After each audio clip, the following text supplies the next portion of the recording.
नमस्कार दोस्तों, स्वागत है आपका सीपी स्मार्ट क्लासेस में। दोस्तों, कुछ अहम खबरों के साथ, कुछ अच्छी अपडेट्स के साथ आपके सम्मुख में पुनः उपस्थित हूं और शुरू करते हैं वीडियो। तो सबसे पहले देखिए कि यहाँ पे न्यूज़ है कि आवेदन फॉर्म भरने में भावी असिस्टेंट प्रोफेसर विफल।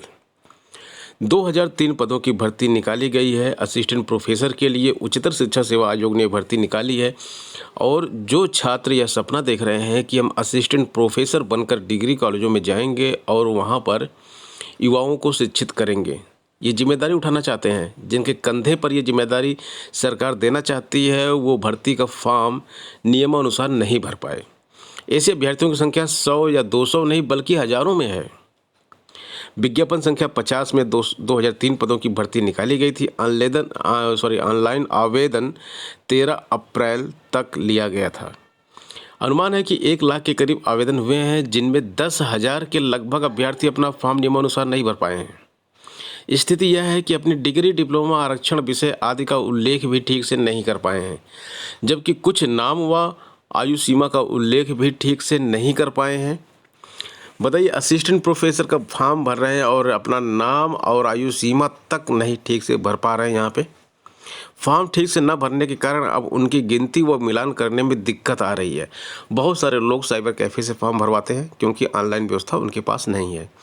तो अभ्यर्थी सही से नहीं भरे हैं, इसमें गलती साइबर कैफ़े वालों की भी होती है। लेकिन फॉर्म सबमिट करने से पहले अभ्यर्थियों को दिखाया जाता है, वो सारी चीज़ें दिखाई जाती हैं कि आप चेक कर लीजिए कि क्या क्या भरा गया है। उसके बाद भी इस तरह की गलतियां होती हैं। तो यहाँ पे देखिए, 27 मार्च तक सबसे पहले ऑनलाइन आवेदन की तिथि निर्धारित की गई थी, बाद में इसको 13 अप्रैल कर दी गई थी। इसकी लिखित परीक्षा 4 चरणों में प्रस्तावित है।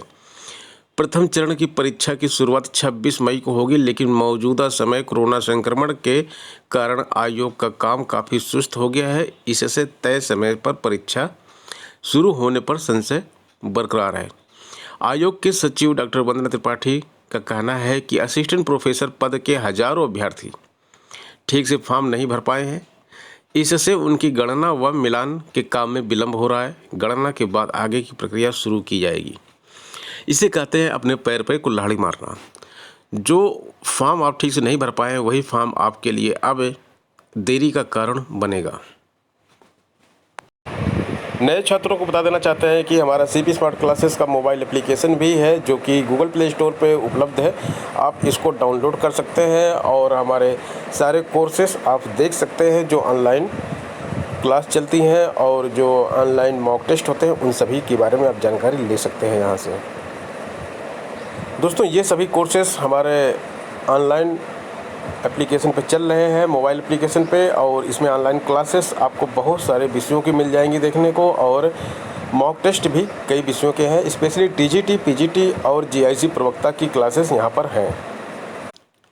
एसएससी की तरफ से बेहतर शुरुआत की जा रही है। असफल अभ्यर्थियों को भी नौकरी का मौका देने की बात की जा रही है। कर्मचारी चयन सेवा आयोग ने ऐसे अभ्यर्थियों की सूचनाएं सार्वजनिक रूप से साझा करने का निर्णय लिया है जो भर्ती परीक्षा के अंतिम चरण में शामिल हुए लेकिन अंतिम रूप से चयनित नहीं हो सके। इनका मकसद अन्य नियोक्ताओं को उपयुक्त मानव संसाधन प्राप्त करने में सहूलियत देना है। साफ है कि अभ्यर्थी अगर अंतिम चरण में शामिल होकर भर नहीं पाया है, तो इससे एक चीज़ क्लियर है कि मेधावी है वो और उस पोस्ट के लिए डिजर्व करता है, लेकिन बस प्राप्तांक में कुछ अंकों का इधर उधर हो जाने से उसका सिलेक्शन नहीं होता है। तो जब आप फॉर्म भरेंगे, जिस समय आप फॉर्म भरेंगे उसी समय आपको एक ऑप्शन आएगा कि आपकी इन्फॉर्मेशन सार्वजनिक की जाए प्राइवेट नौकरियों के लिए कि नहीं, इसको आपको टिक करना होगा।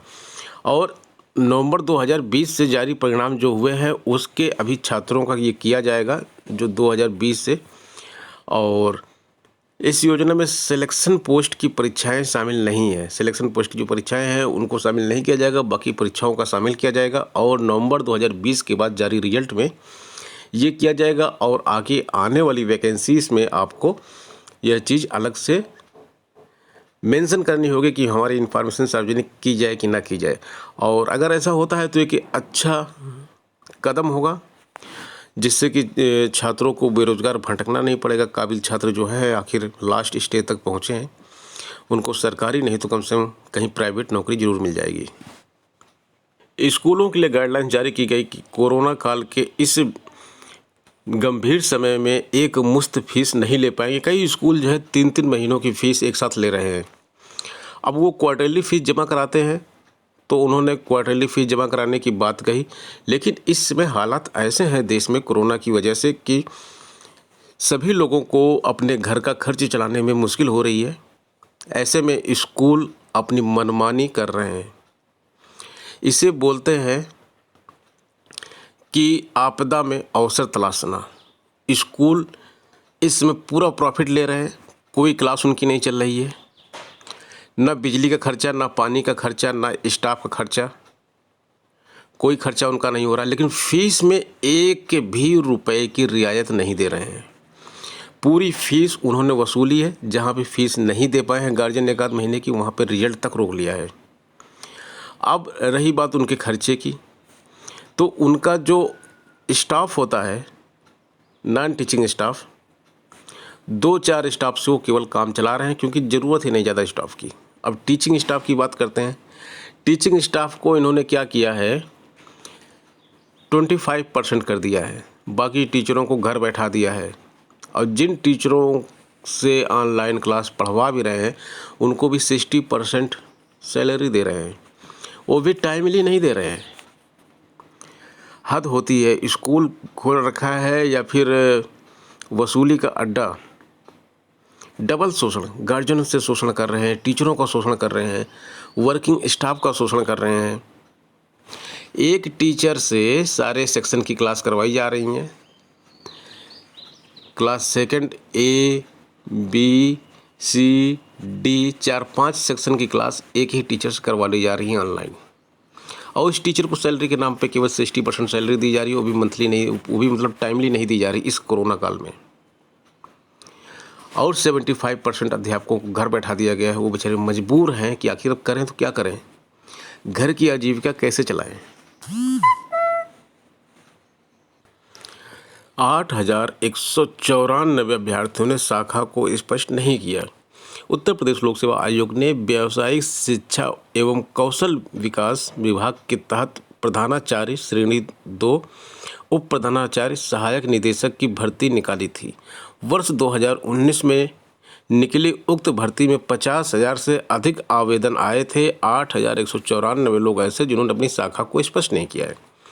अब जब ये शाखा को स्पष्ट करेंगे तो उसके बाद ही इनकी मतलब उस शाखा में इनको रखा जाएगा कि मतलब ग्रेजुएशन की भर्ती, स्नातक शाखा जो रहेगी उसी वर्ग में उनकी भर्ती होनी है।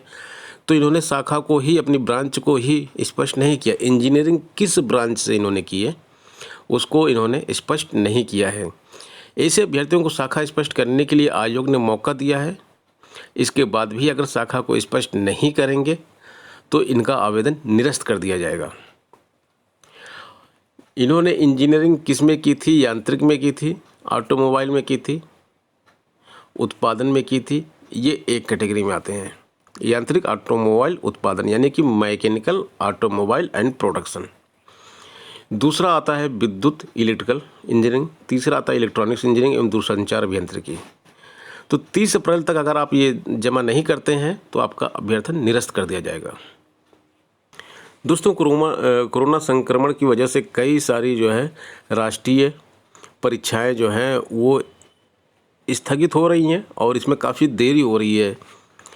NIT, IIIT, JEE मेंस की परीक्षा अप्रैल में थी, लेकिन इसको स्थगित करना पड़ा। 27 से 30 अप्रैल में थी। ये स्थिति नहीं सुधरी तो परीक्षाएं कराना बहुत मुश्किल हो जाएगा और छात्रों का प्रवेश कैसे होगा, इस तरह की बहुत सारी दिक्कतें आने वाली हैं।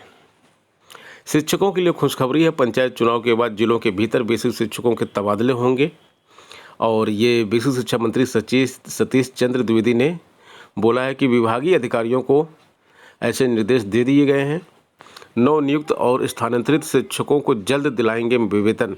मंत्री ने बोला है कि 69,000 शिक्षक भर्ती के जो नए शिक्षक हैं और जो ट्रांसफ़र होकर आए हैं उन सबको जल्द से जल्द वेतन दिलाया जाएगा। प्रोजेक्ट इंजीनियर के 268 पदों पर भर्ती का मौका है। तो ये भारत इलेक्ट्रॉनिक्स लिमिटेड यानी कि BEL की तरफ से ये भर्ती आई हुई है और इसमें 268 पदों के लिए पोस्टिंग है। 32 साल अधिकतम आयु मांगी गई है। वेतन जो है 35,000 रुपये पर मंथ दिया जाएगा। और इसमें आपको इलेक्ट्रॉनिक्स, कंप्यूटर साइंस इत्यादि में BTech आपका होना चाहिए। 2 वर्ष अनुभव के साथ आवश्यक पात्रताएं भी इसमें दी गई है। तो अनुभव आपको 2 साल का होना चाहिए किसी प्राइवेट कंपनी में करने का काम। 5 मई 2021 तक आप इसमें आवेदन कर सकते हैं। तो दोस्तों ये थी आज की अपडेट। मिलते हैं नेक्स्ट वीडियो में नई अपडेट के साथ। धन्यवाद।